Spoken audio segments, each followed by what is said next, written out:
Hello everyone, আজকে তোমাদের সাথে একটা ব্রাইডাল হেয়ারস্টাইল শেয়ার করব, যেটা আমি পার্টি মেকআপ তো করিনি। উনার একটা হেয়ারস্টাইলের জন্য উনি আমার কাছে এসেছিলেন।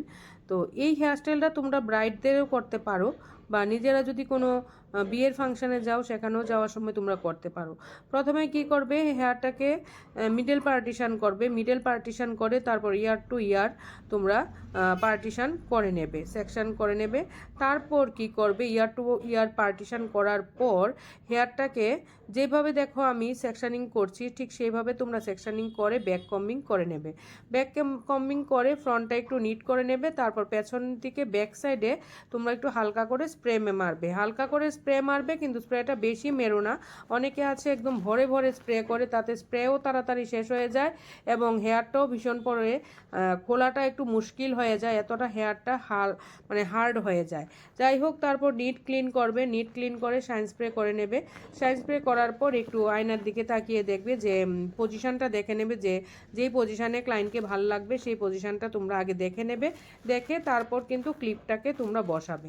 দেখো আমি যেভাবে বসিয়েছি ঠিক সেইভাবে এক সাইড করে নেওয়ার পর আমি আরেকটা সাইড করছি, ঠিক সেমভাবে তোমরাও করে নেবে। করার পর একটু শাইন স্প্রে দিয়ে দেবে। তারপর একটু আয়নার সামনে দেখে নেবে যে কিভাবে রাখলে ক্লায়েন্টকে মানায় ভালো, সেইভাবে কিন্তু তোমরা হেয়ারটাকে সেট করবে। যাই হোক, আমি কিন্তু আস্তে আস্তে সেটও করে নিচ্ছি। আর আমার সেদিন ভীষণ তাড়াহুড়ো ছিল ক্লায়েন্টের, খুব অল্প সময়ের মধ্যে কিন্তু আমি এই হেয়ারস্টাইলটা করেছি। আর এটা খুব ট্রেন্ডি হেয়ারস্টাইল, এখন বিয়েতে পার্টিতে এই হেয়ারস্টাইলটা কিন্তু খুব বেশি পরিমাণে চলছে। যাই হোক, আমার ক্লায়েন্ট কোনো ধরনের অ্যাক্সেসরিজ আনেনি, তো যারা যদি না আনে তো সেটা লাগানো পসিবল না। যাই হোক, অ্যাক্সেসরিজ ছাড়াই কিন্তু আমি সেটাকে ফাইনাল লুকটা তোমাদের সামনে দিয়ে দেখিয়েছি।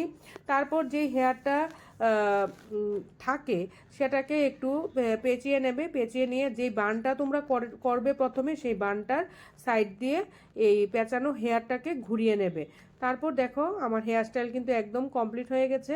আর অ্যাক্সেসরিজ ছাড়াও কিন্তু খুব ভালো লাগছে ওনাকে।